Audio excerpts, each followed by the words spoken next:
Warm greetings, everyone. Welcome to today's session of Monday Munching and Musing with Women for Water. This session is conducted with the support of Water Resources Council of the Women's Indian Chamber of Commerce and Industry and in collaboration with W4W Foundation and media partner Counterview. My name is Mansi Bal Bhargav, and I'm currently holding National President position of the Wuki Water Resource Council and also founder director of W4W Foundation. We are glad to start this conversation, namely Monday Munching and Musing with Women for Water, which we colloquially refer as Blue Lips. The conversation is aimed to share the worries and the wisdom by the women, for the women, of the women in the water sector. In here, we hope to learn about the water endeavors of the women in a regular, disciplined manner, like a master class. Today, in this session, we are here to listen and know more about Dr. Ritu Deshmukh. So, welcome, Ritu. First of all, thank you so much for agreeing to share your life journey, I must say, especially in the water sector. And Thank you. I'm really eager to hear and learn from you. As we do this session, it is also a reflection on many women who are charting their path in the water sector. Before I invite you for a candid conversation with me, just a brief bio as a protocol for the session. Professor Ritu G. Deshmukh is at Bharati Vidyapeeth College of Architecture in Navi Mumbai as a professor. She is also alumni of VNIT Nagpur and SPA New Delhi. She has her PhD in Water and Heritage from Thomas Jefferson University, Philadelphia. She is the ideator, innovator, founder at Center for Research, Inquiry, Action and Documentation of Heritage, Landscape and Environment in India. Of course, with a vast, I must say, work experience, the biography is long, but I would like to hold it for now to really start the conversation as soon as possible. And take your also due permission, the fact that we are recording it as well as we are live. And the idea of doing these conversations is to actually acknowledge and appreciate the role of women in the water sector and also make a presence felt for to the society at large. So I will start with very simple questions, and if you are okay, we can just get started now. Yes, thank you. Okay. It's a very simple question, to be honest. When did you realize that you belong to the water sector, or when was it that you started really feeling that, yes, I am here, I have to dedicate some part of my time or all of my time in the water sector? And how was it? What made you decide that you will dwell into water? Because coming from architecture background, this question becomes all the more pertinent because as we speak today, water is still not part of architectural education and practice. Over to you, and thank you so much once again to agree to do this. Thank you so much, Mansi, for having me here. I would just like to share my memories when I'm trying to answer your question. I mean, from my mother's side, I belong to a small place known as Hoshangabad, which now is called Narmadapuram, on the banks of the river Narmada. And every summer vacation, we used to go with our mother to our grandmother's house, which was near the banks of the river. And at that time, there were no water taps or pipelines. So we had to go to the river to bathe, to finish our chores like washing our clothes and coming back into our house. That Mm, was, you could say, the first connect which I had with water very closely. And then slowly, when we started growing, we started seeing the change of water coming through pipes near the house. Collectively, people coming together to collect water. And my grandmother used to insist that we collect even in the smallest utensil in the house, the water, because it was such a precious resource even at that time. So she would insist that all of us are collecting water most of the time. And then eventually we found the water coming in the house. So that was a journey which, led me to question the preciousness of water, the way the water has shaped our lives, and it is shaping our lives even today. Indeed. So, if I understand, that was kind of an emotional, I will say, spiritual connect with your being in connected to water. I would Correct. still ask this question from the professional point of view. Uh, when did you actually start engaging in the water activities? So, So because in my the following questions are related to that. So, Okay.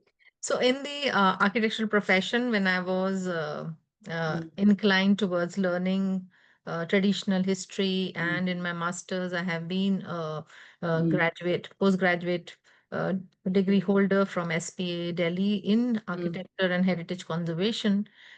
I started delving into water as a part of the heritage or the architectural mm, buildings. So that mm, was the point when I started realizing that, okay, whatever journey I have had is probably trying to make me understand that how water is related to architecture.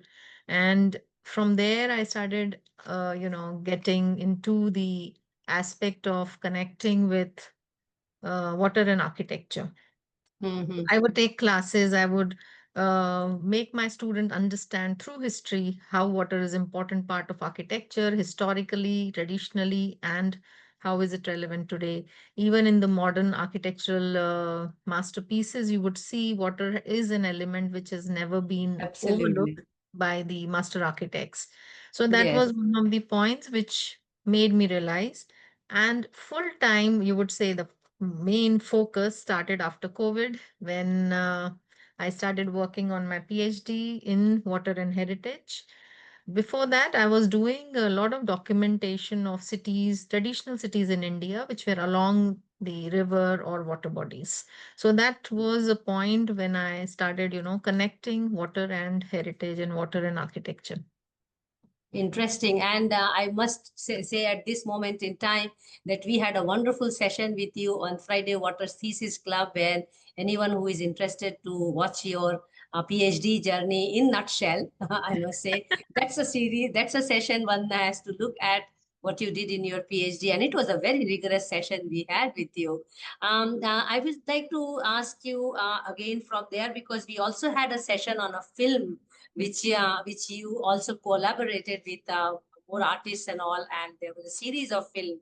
So yes, you have been engaging in water in a very nice way, especially in a profession of architecture and planning, where the pedagogy still is struggling to engage water thing. And to be honest, I am also struggling to get into water education in architecture and planning. And the basic question I'm always asking to people, water is a building material. Let us start from year two or semester two as a building material if you don't want to take it as a subject. So, my next question to you is, what are you cooking up these days about water? What's going on? Any studio, any project, any research? And you just finished your PhD, so congratulations. Thank you, thank you. My journey after COVID made me, retrospect and made me introspect for that matter. That what am I going to do with my other half of life? And because I had been in administration and I had been into the architectural education teaching for long, and now I wanted to dedicate some time for myself and finding out Mm, what is my calling. So that mm, time we started this project on the traditional water management systems of mm, Rajasthan, mm, where we have a 3-year program which we conducted in collaboration with Livardis, who are into the comic making, and the Dotra oil that is into the documentary making. So mm, both these collaborations, I wanted to do more on the behest of making common people understand what mm, all this story about water is. mm. Because when we do architectural research and we are doing a lot of these big research papers in conferences and all of it, but it doesn't percolate into the lives of the common people or make Yes. direct difference to them. So I Mm, thought this is a good way of advocacy. This is a good way of putting the common people, putting this matter in front of the common people to make them understand how it is relevant for them, how it is important for even today's life. mm.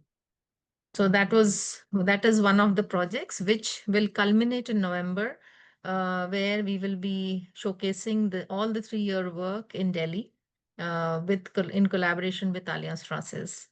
Very interesting. I wish you all the best for the same, and I do hope that there will be more coming out of it, because any good project culminating is an opening to new projects, I'm Yes. sure. Now that you were mentioning about having administrative responsibilities for quite some time now, leading in the school there, um, you are also now following your passion, as I understand. And I'm sure having your responsibility as administration, which is professional work, I will say, then converging your passion onto it, and then converging your personal life and your family life. As a woman, do you also go through this superwoman syndrome? And if yes, how do you juggle with it? How do you maneuver? How do you prioritize things? So And does water come into picture as, no, I'm going to do this?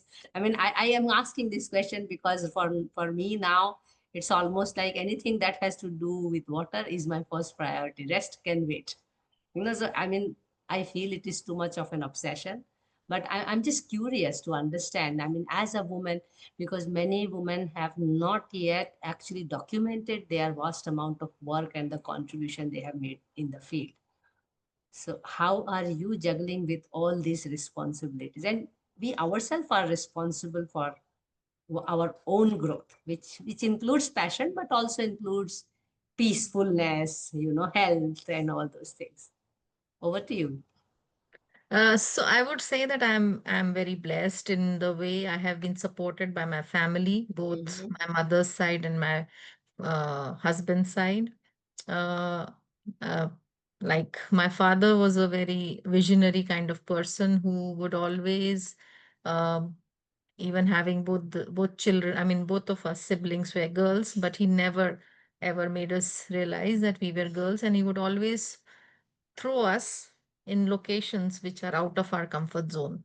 Mm-hmm. So, like at a very young age, I was uh, sort of sponsored by him to go abroad, and we stayed in France for 21 days, saw a lot of cities, and engaged with a lot of people talking about water and other things along with water. Water was not the subject there, but it was Of more about the social aspects and the way people live in France. That was interesting for me and an eye opener for me at that point. So my father, I would say, was one very big support at that point. Later on, my mother supported me a lot when I got married. I had children. She would always come with me and take care of my children on site. So whole day I would be on the field doing work with the students, and then evening I would dedicate the time for my family, that is my children and my mother, and we would go around and all of that. So that was also one big support which I had. My sister is a big support, more financially and emotionally.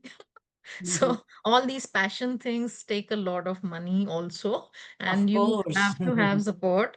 So my husband has been a big support. He has been, unquestioningly supporting me in terms of funding me for my passion trips. And my sister, a major support in terms of always being there. So whenever I need something, I just ping her and she's there. So that's a very big support. Now of late my children are a very big support because they also understand what their mother is doing is something out of the box. And so Mm. they also make it, they don't act like those children who are very emotionally blackmailing their parents. Okay, don't, you go there and you're not going to see me eat and all that. So they don't crib about that. So I feel I'm blessed that I have so much of support Indeed. around me, which allows me to do all these things. For example, like from 2006, I engaged in one Indo-French workshop wherein we were documenting some traditional Indian cities. Mm-hmm. So that was the first time my son was 2.5 year old. And for the first time, I took him on site and he was like enjoying every bit of it. So that was something which made me realize that, okay, we can do this and the family can also be there. Your professional life is also there and your passion is also there. So that's how I kind of balance. It's not easy, but yes. Yeah, and I think we are at an age where we will also soon start to realize the responsibility even for our parents who will grow old.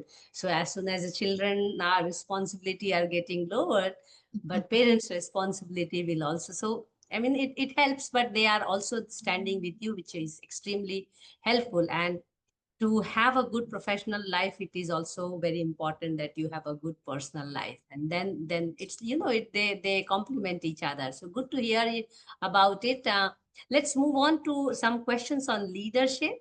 And as I understand, you have also a huge responsibility of contributing in architecture and planning, but here we are more focusing on women leadership. That's also why we are doing this series.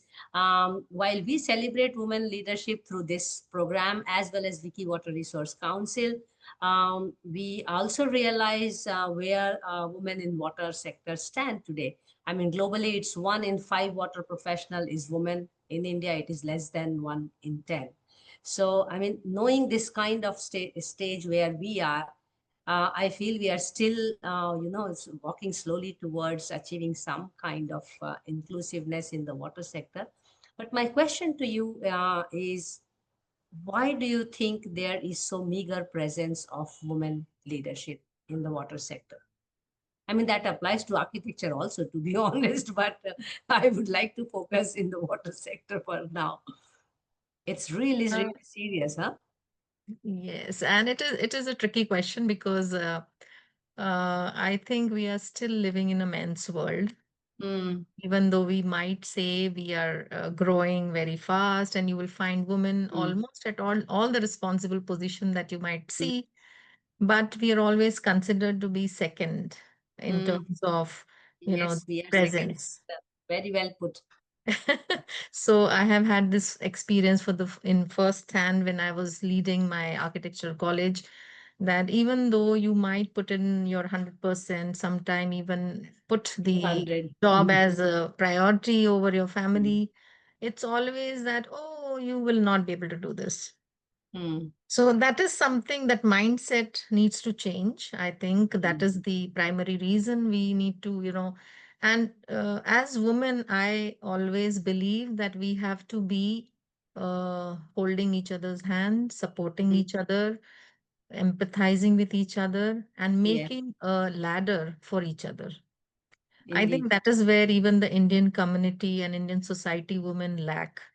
It's Mm, more of the crab mentality where we mm, do not want other women to reach where they mm, have reached, or that mm, hand-holding is little missing.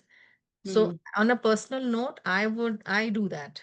I try to be as empathizing and as accommodating as possible, especially to women, so that we get more women leaders who do not need to worry about staying engaging with anybody in the world. mm, So that is something, that mindset, I think, needs to be ingrained now with the younger generation, at least my son's generation and their younger generation. I find that change coming in the way they behave with mm, their female counterparts, and the way they are, taking different roles, which in our generation that role set was very, very, you know predominant, that you have to do this, you have to do this, you are meant to do this, you're meant to do this as women. So bringing in leadership is a yes. tough task at that It time. is still far. It First, we is have still to be far. there. Yes. First, we have to be. I want to bring to your notice two things here. One, you very well mentioned that we have to hold each other's hand, and it's also a good time that I invite you to be part of the Women's Water Resource Council, because we are now more than 100 people in the council, and the very idea and the foundation of council is of sisterhood. And One of the things why this research began is the fact that personally I realized that women are not documenting and disseminating their work, even if they are working enough. So maybe this is just a small step, and one little thing which the council can do is, give some visibility, have the voice heard, make a mass. So 100 women is quite a lot, especially all high powered women. Uh, but also another point which I wish to bring from your response here, that in this entire woman leadership and situation, actually we are still privileged because we are there now, we are part of Yes, the game. and yes. and the responsibility becomes all the more amongst us, that we help others to be first part of it. Because the thing is, leadership is a pyramidal situation. We are still struggling in the country, in the world, to become 2 out of 5, 5 out of 10. So I mean, first we have to be there, and then of course, as you Yes. rightly mentioned, the path to leadership from a mass of organization is still longer for a woman than a male leader. And rightly observed by you from your own experience. uh, that that the thing is that the leadership position is gender neutral, or you can call genderless, right? uh, and then it has to be a fair competition to reach that spot. I mean, I am always sometimes giving these stats from Indian parliament, to be honest, how many women in water sector, in the ministry, in the secretary level, and there are almost none, to be honest. I still would like to understand if leadership is a genderless or gender neutral position. Still men do make it, maybe patriarchal reasons, or women are not making. One of the reasons which I also found from my research before I started this series is women themselves are also holding themselves back, apart from supporting other women issues. uh, what do you think are some of the important skill sets that a leadership holds, as per your opinion, not in general theoretical, but who is a leader in your opinion? I mean, it may be man or woman, and doesn't matter, or any other gender for that matter. What So skills? for yes, for me, a leader is one who can, uh, show the path and walk the path. So it's not Mm, just walk the talk. It's it's like walk the talk. So you are not mm, only talking, you're also walking the talk.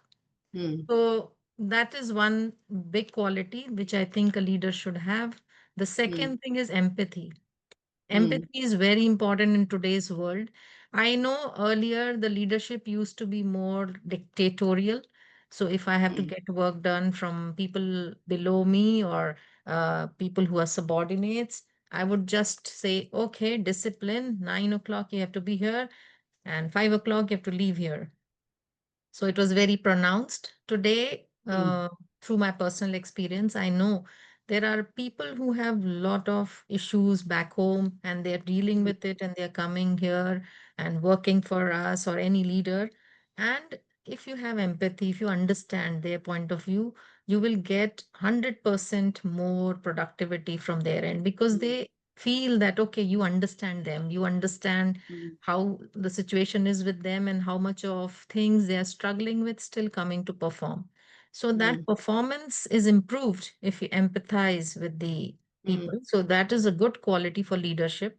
The third quality which I find, or the skill set which a leader should have, is understanding what is the strength of his or her team. mm, So that strength has to be, judged and assessed.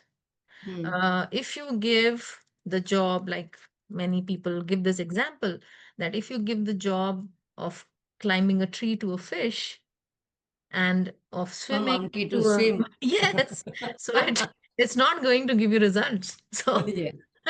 so that is Mm, also a good skill set for a leader, mm, where he or she is mm, trying to understand what is the role in which the team which he or she has been assigned can mm, perform the best. So I mm, think these three skill sets are very, very essential. Of mm, course, discipline and all of that is important, but I think in today's world, it's more about one on one relationship, one on one understanding of the strengths, and treating everybody as an equal. Then only mm, you emerge as a leader. mm.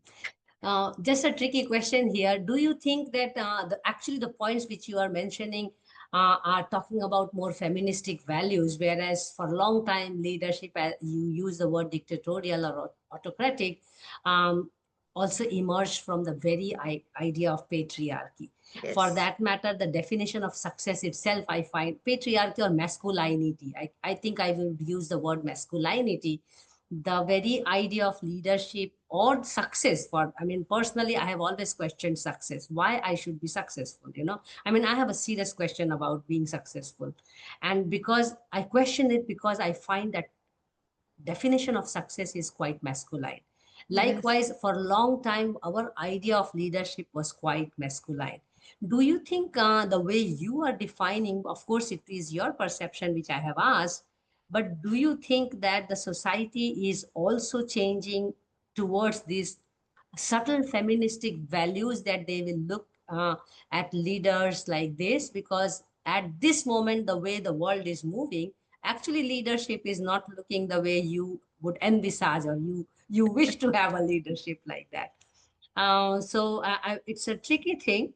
Where does feministic values stand today, and do they find a place in leadership roles, in leadership trainings and all? Actually, let me ask you the following up question in this. Apart from the points which you mentioned, you are also aware that there are some skills which are inborn, but there are also some skills which a leader must uh, skill, Inculcate. upskill. So, what do you think about it? Both the questions, probably. This Uh, locates base of feministic values, and what other skills one may learn. Because I mean, you have been also conducting training programs, executive trainings, and I mean, I'm also doing it. What can they do for to be more visible, to be more listened or appreciated, followed? just to give you again a Mm, recap from my mm, journey. When I joined a college, because I mm, joined a college of architecture in Nagpur, mm, and there my professor who was there in VNIT, Professor mm, Uday Gadkari, he was the leader of the institution. And the way he handled us and the way mm, he handled the entire scenario, I was mm, quite impressed. And most of my working come from his working style. mm, And his working mm, style was not the patriarchal or the dictatorial style. mm, It was mm, more the empathetic style. mm, So that mm, is something which has been a learning from a man, not mm. from a woman. But it has been a learning that the skill set which we want people to have can be, subtly trained into without Mm, making it too obvious. Like I don't understand the team building workshops that happen. It actually doesn't do anything except for bring people together one day. Maybe they don't like each other, but they are there one day and trying to build up the team. mm. That's not the way the skill set will function. Yes, You want to build a team. So yes. you have to look at a team with its Mm, individual capacities and individual the good points in the team, talent in the team, and the leader has to have the skill set to inculcate intellectually how to bring this all together over a period of time. It cannot mm, be sudden one day or 1 week exercise. So mm, that is something which I am still questioning.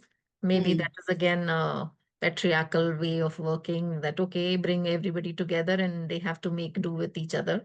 So it doesn't work. Actually, we had role models only men in the past. I mean, Yes. that is a limitation. I mean, if you look at history, Hmm. one thing which has been the most invisible is the role of women in every Yes. sector, for that matter. I mean, I'm always also bringing the example of Chipko movement. Mhm. How many of us know about the woman who actually led the movement? Yeah, correct. But for me, like as a personal, on a personal note, I have been of course, apart from my father, I have been mostly surrounded by women Mm-hmm. in different roles. Mm, So my mother used to do multitasking, my grandmother used to do multitasking. Both were not working, but they would do this mm. multitasking thing. So it has always been the closest people around you are actually your role models.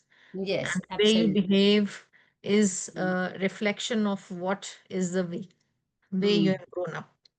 So mm, that is one thing which I'm trying to build up for my children as well, so that they can come up with such a scenario.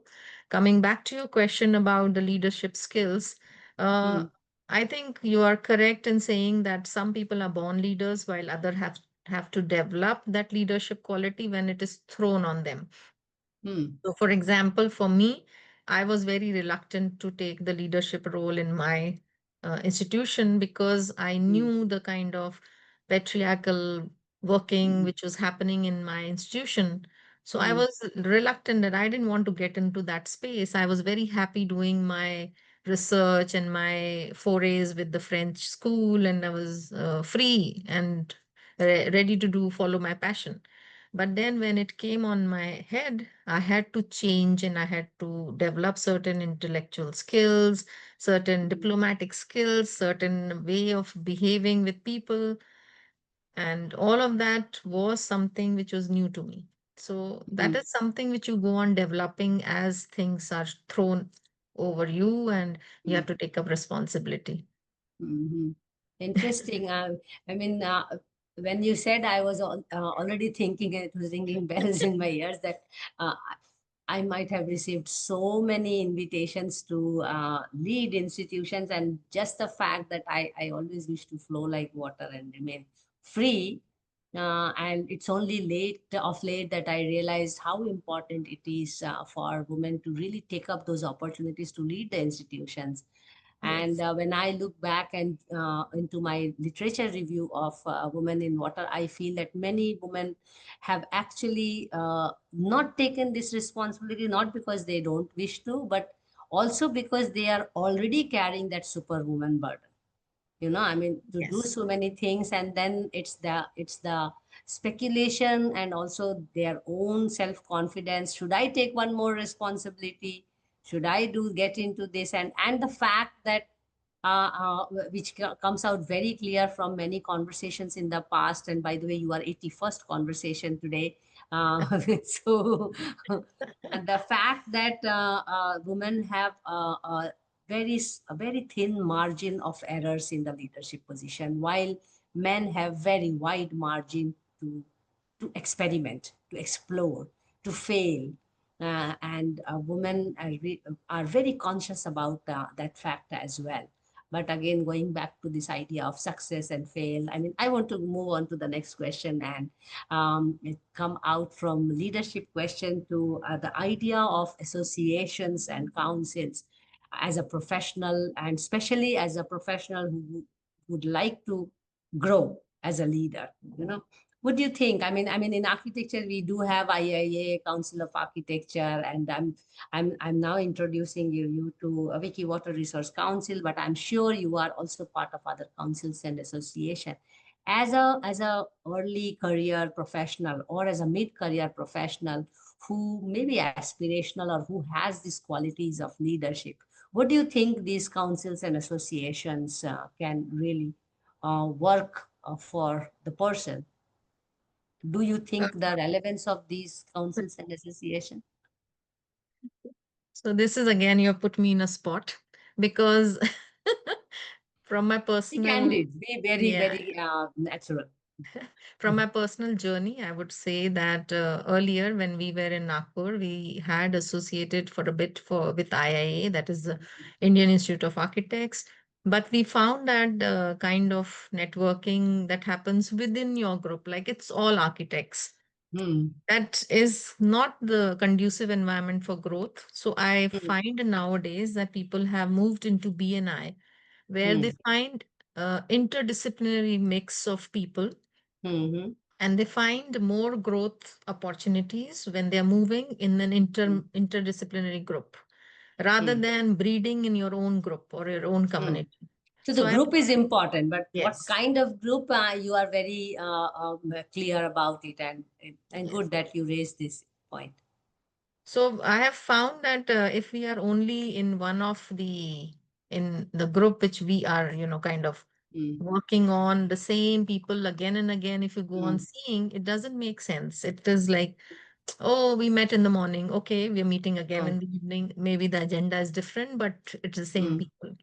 But if you have an interdisciplinary group and you want to grow, you can have endless opportunities. So I mm, find that to be very intriguing. That can be one of the ways in which council can now think of having an interdisciplinary reach, and not only saying that it's just for architects. You can mm, include planners, geographers, economists, because I find that earlier when we were studying in School of Planning and Architecture, New Delhi, they were all having interdisciplinary admission process. So we had geographers coming from JNU, we had economists coming from some different background. So we had a multiple uh, group pattern in even in our class, and that made us also grow. So I think that perspective should also be looked at when we are talking about all these organizations that are moving in silos. And they find I have seen this happen, that initially there was Indian Institute of Architects. Now we have Indian Institute of Urban Designers separate, Indian Institute of Landscape Architects, ISOLA separate, town planning separate, a heritage conservation separate. I mean, how are you going to work? You have to and all how be many together. memberships you will take? That's okay. You will get your own ghetto, but the ghetto won't make the progress which it's supposed to make in the world. You have Oh, to be interdisciplinary. I so much agree with you, and I feel like this is a very good session to promote Wiki Water Resource Council, because we have people from Supreme Court advocate to, of course, architects, planners to engineers to artists and activists who are part of. Only common thread we have is that we work in water, some Correct. form of the or the other of water. Likewise, being part of the International Association of the Study of Commons, the Elinor Ostrom group, it is not bounded by a discipline or b expertise.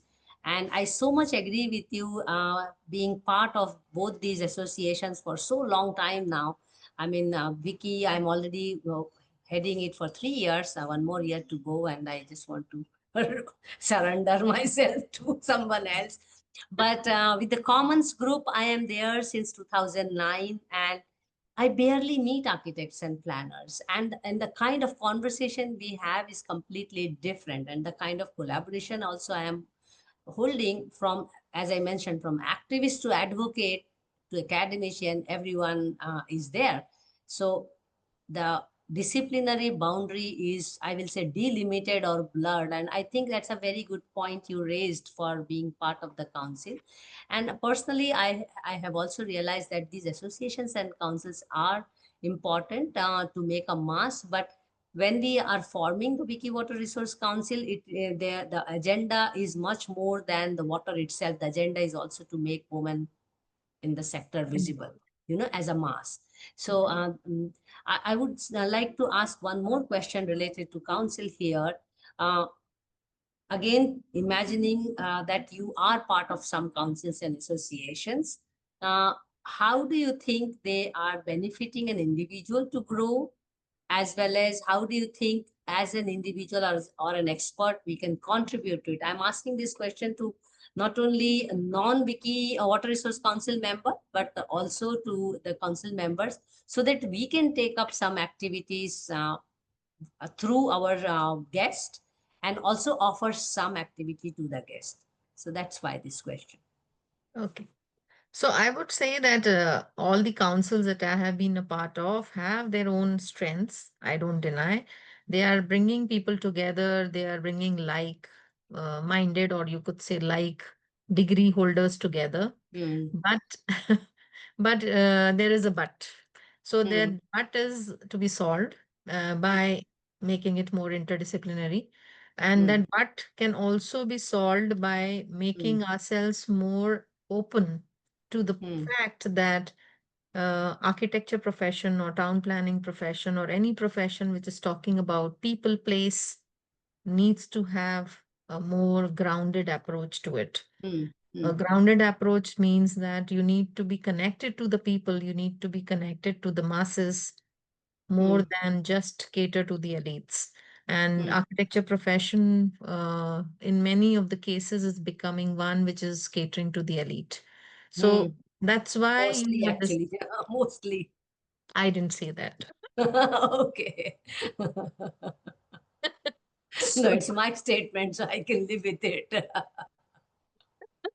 so I'm always blaming the pedagogy and education itself. So anyway, so this is something which is been a part of what I have been promoting through my foray into the architectural administration, that Mm, we need to have a diverse, uh, people like coming into the field of architecture. So I used to also mm, engage in one activity which is to promote crafts of India mm, mm, into the College of Architecture. So mm, these are some things which you start learning and realizing that architecture will not survive if you do not have this concept of mm, making it inclusive, making it grounded, making it part of the community. The kind of mm, respect we used to get earlier and the kind of respect we mm, have today is, bad. mm, So nobody wants to do like engage architect, especially the middle class and the lower middle class. It's the upper class which think about architecture as a profession or a consultancy. The middle and the lower middle class do not think about it, and that's where the question arises. mm.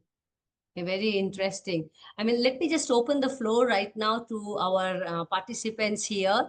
I have two very simple questions in the last round, and I would request the participants to pose their questions or comments or any suggestion if you have. Just please note that if you may focus on discussing anything related to water and women leadership, that will be nice. Yeah. Anyone has a question for Dr. Ritu? You may please unmute yourself and yeah, speak. Or if you need time, I think you may also type in the chat box and we can take it from there.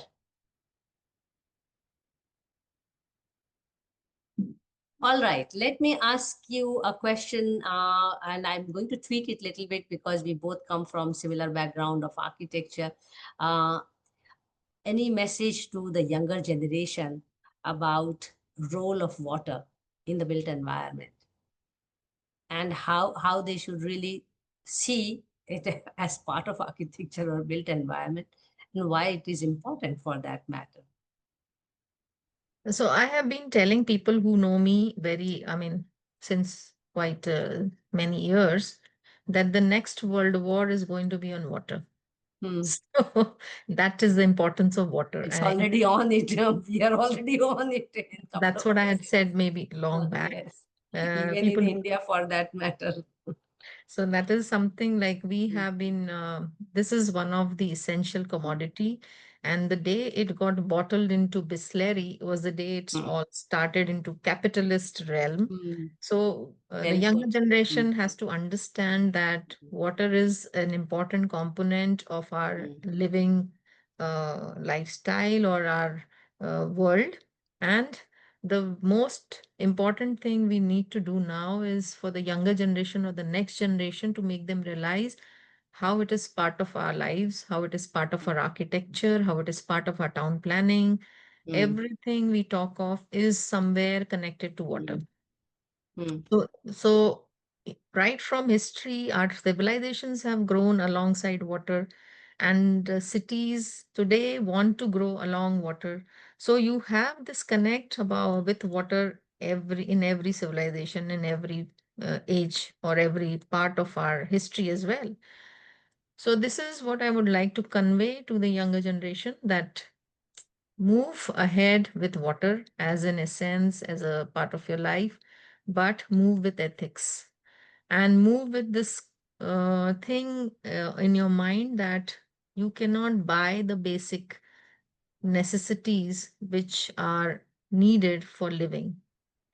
You cannot buy the basic necessities. So you tomorrow will ask us to buy air if you want to breathe Mm. good Which is oxygen. already coming up, oxygen kiosk after water is bottled. Now we Yes. have oxygen kiosks. Yes. So you are questioning, and already we are facing the issue of Mm. contaminated soil, and a lot of people facing health hazards because of the food that we are eating. So all this is happening. It's a reality, and we We are need to living in there. understand this. Yes, Mm. we need to understand this reality very, very soon. Mm. I Very think there's a interesting. question. Yes, Yeah, there there's a is hand. Sunita Manjari Inamdar. Would you please also switch on your video because then we can have you on record. And yes, please speak. Yes. Hello, madam. Ritu, Hello. madam, Hi. my to teach me. Namaskar. Yes, namaste. Architecture in Nagpur. Hello. Good, good. Yes. Nice to hear you after long, madam. Yes, I know. You have not changed a bit. You're still Yes. the And same. just to inform you that I am working in the field of sustainability, and water is a major part of that, being a natural resource. Interesting. Yes, and I am working specially for waste management. Mhm. Yes, Okay. Very and I nice. And 23 you're I based started. in Nagpur? You're based Huh? in Nagpur? You're based in Nagpur? No, no, I am based in Vijayawada, Okay. All Andhra right. Pradesh. Yeah. Okay. Mhm. Good, good. So in 2023, I started a mission called Nurture Mother Nature. Mm-hmm. Mm. So I'm doing little, not too much like you, but I have started my journey. I'm And also doing a little. I'm not We doing all are doing little. little. We are like drops in the ocean. yes, Correct. But those drops are important. yes. Yes. So I could Ocean by itself. relate so Go many ahead. things in this discussion Mm-hmm. about women leadership and about the attitude towards environment of today's generation, everything Good. so much relatable. Thank you, madam. Thank you No, are you. most, you were my guide for BR, and yes. if I don't know if it is possible or if it's in luck, so for PhD also you can be my guide, but my topic is different, little bit different. Sure, sure. No worries. Nice. It's Yes. such so humbling. Uh, is there anyone who would like to ask any question or comment? And thank you, Sunita, for such a humbling response. Um, I will move on and maybe others keep thinking if they have something. I would like to ask from you on the question of engendering the sector, the water sector for that matter. We have to move to a situation where we are at least, if I go by the parliament percentage, at least 33% women in the water sector. But then once we are there in mass, then we can will be the next step to talk about climbing the ladder of leadership. So it's both forming a mass as professionals in the water sector, and then forming some steps to rise the ladder. I mean, it's not that one has to aim for leadership all the time, but leadership matters.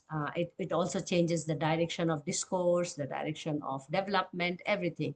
So what is your message to the younger generation about both engendering the water sector and how they should chart a path of leadership? I know it's not easy, but to do on your own, but still, um, people seek mentorship, and we are trying to offer mentorship free through all of you. So over to you. So I would, looking at my children, I would just generalize. I don't know whether I'm correct or not, but I think today's generation is much smarter and Mm. much well informed than we were. Mm-hmm. It took me so many years to understand my calling and to understand the aspect of why leadership is important. But in today's context, if we see, the younger generation knows what they want and they have a Mm. focus about how they have to achieve it. Mm. These are two good qualities which I find which may Mm. not be considered very good by the kind of society we are living in, But I think it's a very, very empowering thing to know that Absolutely. they Hmm. know what they want and they know how to Hmm. achieve it. These Hmm. two things are very, very important. Hmm. And the third thing, which I would more put it more spiritually, is based on the learnings that I have from Sai Baba, which I call Hmm. again, which I share with everybody, Shraddha and Saburi. That is Hmm. faith and patience. Hmm. That is also equally important because this Hmm. generation needs fast results. Hmm. Everybody wants to, get to that leadership position fast. But I think if you have the faith and you have the patience, you will reach there. But you have to wait. You have to, go through all the cycles that you have to experience to achieve that leadership, and that will make it more meaningful leadership. Leadership Hmm. which is achieved just, by the either somebody is handing it over to you through your Hmm. sources or contacts, or something you get very early in life, Hmm.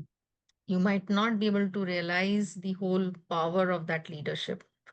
So Hmm. it's important that you have to inculcate, nurture Hmm. the aspects which are needed to be nurtured, and then Hmm. only achieve that position. So I Hmm. understand the leadership is essential, but I think first they should join the masses, talk about Absolutely. the importance of water, understand the ground realities, and with those ground realities, if they reach that upper position, they will perform Hmm. certainly much better than if they directly go to the upper position. Absolutely. So it's about being more sensible and sensitive. I mean, before you really take more responsibilities in Yes, that sense. yes. There was a part two in that question, and I would like to understand from you because you are also holding a leadership position. But what should everyone keep in mind to make the work environment gender neutral? I'm calling it gender inclusive, but gender neutral. See, there are this question is very important for me to understand those little nuances of life, nuances of relationship, nuances of communication matters, because what is also noticed and is heavily discussed in feministic literature is that women, when they are they are walking the path of leadership, they inherit the masculinity. They internalize, because the very definition of leadership and success is masculine even till date. I mean, you and I may not agree to it, but it is like that. And most of the women, unknowingly or knowingly, they take it up.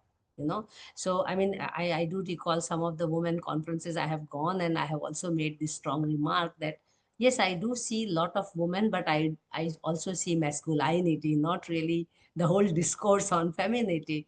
So, what are the little things that younger people, even us for that matter, I wish I can run a series on men in water and men in architecture, but I think I will keep it for other time. Little things that every gender people should keep in mind to make the work environment gender neutral or gender friendly or inclusive. All these three words are same to me.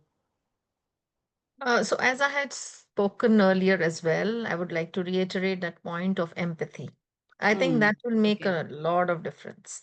Uh, Me coming to the work, keeping my child in a daycare, whole day, one part of me is worrying about whether my Hmm. child is, happy, healthy, being fed or not, and then giving my 100% to the job, which is actually also a passion, maybe for some, and also trying to do something meaningful in the whole day is a big task. And Yes, if you have that's. Hmm. empathy, you can really improve the way things function in that environment. Hmm. The second thing which I find is the way in which Indian work culture works. Hmm. If we are following a lot of Western things, but we are not following the work culture. We do The not. Western work culture is conveniently not followed. That is very well put. You nailed it. Actually, we have a convenient way of Westernization. Right. We would like to dress up like the West. We would like to eat like the West, but we don't like to Talk work. also. Yes. but we don't like to work like the West. And Yes. if we work like the West, we would maybe, put, uh, give that flexibility to especially the Hmm. people who have issues Hmm. of dealing or balancing both their work Hmm. life and the Hmm. personal life. And that will make a lot of difference. Another thing I found in the US when I was studying was the kind of respect they have for each and every worker, may it be any level or any stature in the hierarchy of things. The kind of equality or respect they give to everyone. Hmm. And they talk one on one to the janitor as well Hmm. as to the director. Hmm. So that is something I find that we should learn from there, how to Hmm. work in that kind of space and make Hmm. things better for our work culture. And Hmm. even if we talk of water as a element, Hmm. and you rightly mentioned a little while ago that we should learn to flow like water. So we should also learn to work like water. So Absolutely. I mean, I so much believe in that. And the fact that everything is one. I mean, we are all one water. I mean, I yes, love this quote from to say that the water that flows in you also flows in me and also flows in correct, the rivers and oceans outside. So, correct. so if we can, I mean, and this is all bound by the word which you have used extensively in this conversation, that is empathy. And I mean, I use two words in my own life, that is trust and hope, uh, for better, for anything. Uh, uh, these conversations have been very tricky for me to organize, especially the fact that uh, why are we having this conversation? I mean, personally, I would like to live a day when we don't have to talk about being woman, when we can talk about just being human is enough, and we can focus on the problem itself, which is the rising water crisis. And so, and I mean, I'm much of the rising water crisis, I'm always blaming it to man. And the only word I love in English dictionary is man-made disaster. so, so, I mean, please I pardon me agree. for my sense I of agree with that. humor. So, so, uh, I'll just tell this sure. now because you're mentioning this man-made thing. You look at all the leaders across the world, they're all Mm, men, and they are not leaders. They are mm, somebody who's been appointed by some capitalist guy to absolutely. run their show. And there is not a single woman. If the woman is there, you find there is a drastic change in the governance. Absolutely. We saw in COVID times, Yes. right from Shailaja ma'am of Kerala to Iceland and New Zealand and all the countries that were led by women, Yes. Germany for that matter. So, Yes. I mean, So I'm also I think that is example by the man-made. women leadership training programs. So when I conduct these executive training programs on women leadership, I'm using these examples. Uh, Indeed, there is a huge change in the way leadership is looked at, and who is leading the organization or the society or the club or the association or whatever position they are. Um, it actually brings a closure to our conversation, very very, very much to near the end. And I would like to ask you if you think that I have missed some question which should be important to really uh, have in this kind of conversation on women, water, and leadership. You may please enlighten me, and I will keep this in mind for future. So I would just like to add one thing that Hmm. when we are talking about water, Hmm. it is important that, as you mentioned very rightly, that our education, not only architecture education, our education for that matter, misses on very these nuances. We have introduced EVS, but we do Hmm. not know what is to be included in that EVS. Huh. So we have environmental values in Hmm. our from our Hmm. first standard in our education, Huh. but I mean, I don't think anybody realizes the importance and relevance of water and how to use it and how to Hmm. make it more, uh, you know, conservation of water is something which we are missing in the whole narrative. The second point is the conservation of water at various levels, right Hmm. from the society to the building level or the city level. we are taking water for granted. When it Mm, rains, we are happy. When it doesn't rain, we are crying that there is no water. But we are not doing anything about water conservation as it should be. And mm, these are things which, you know, can be inculcated as part of our life. It was a part of our life, the way Indians lived, maybe mm. before the, I mean, up to the British point. After independence, they thought that we have independence of using all the resources we have any way we like. Misusing and abusing also. I mean, the Yes. use came with miss and abuse. So we became totally free to think Yes, anything and any way we want to use our yes. resources.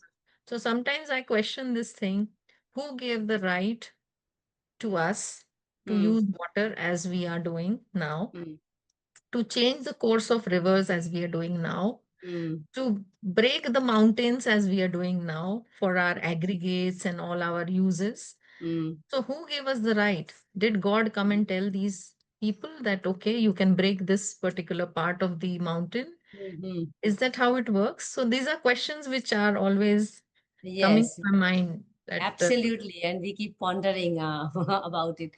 I mm, mean, it's very tricky to really say this, but you would like to really start also like me talking about I am water. I mean, and maybe also I promote my own TEDx talk about it. Unless and until we see ourselves as bag of water, I see we are far from talking about water. And also, if I focus only on architecture and planning, why aren't we still having a course on waterscape architecture is even water as material, waterscape architecture, water as spirituality? I mean, not even in elective. I mean, I'm struggling for last 20 years to teach water in architecture and planning. we have masters in landscape. They We think have everything masters for in them. landscape because we see everything through the eyes of land. And I think Yes, today or tomorrow, I have an article coming out on waterfronts, the battle between land and water. And of course, land wins all the time and the water loses. But then water shows up through its own avatar. correct. And that's important. But I think the fundamental point here comes back to, and we are actually digressing from the discussion on women, water, and leadership, but the fact that we ourselves are bag of water. And I think we, if we are not respecting our own self, we are far from talking about you and me having the same water empathy. And if the water in my brain is dirty, the water in the drain is also dirty. These are the things I'm always using, I mean, because it's one water. I think that understanding is only going to come through education, and people like you, and many more in Wiki Water Resource Council. They are doing their bit through their own respective fields as how to really make water everybody's business. And that's also one of the mission of my own, doing these kind of conversations. As you know, you're part of Friday Waters as well, and soon in inviting you to Wednesdays for Water for panel discussion. That brings an end to our discussion here. And the last thing I would like to ask you is, if you have any questions for me, this is the only time you can ask me any question. If not, I can do the vote of thanks. No, I think it's good. We are on the same page and we understand the value of water, which is very important. And if women are empowered to, you know, think about water, to take leadership roles in water management, I think that will be a cherry on top of a cake. I think any politicians, diplomats listening to this should promote it to the next level. Absolutely.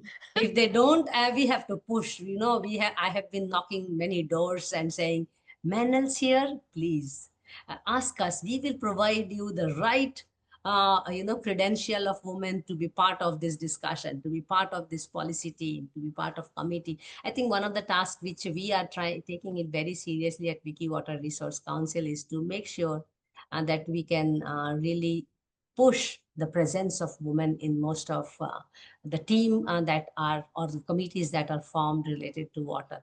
We may not be successful, but at least we are trying. Thank you so much, Dr. Ritu Deshmukh, for this enlightening interaction.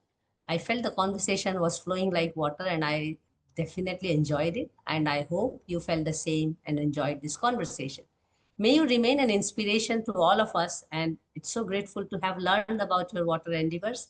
And I do hope you are going to continuously flow and keep doing water activities and keep us posted as well. At here, we shall continue with our Monday Munching and Musing with Women for Water every Monday, whenever we have, of course, our guest appointment or schedule, and look forward to learning about more women from the water sector. Do follow us at our social media platforms for regular updates. For now, thank you so much, and please take care. And thanks again, Ritu, for this wonderful conversation. Thanks a lot. Thank you so much for having me here. It was a good conversation, and I would second that, flow like water, and Yes, nothing is impossible. absolutely. Thanks a lot. And thanks to all the participants who are here. Keep flowing and keep doing your bit. Thank you. Thank you.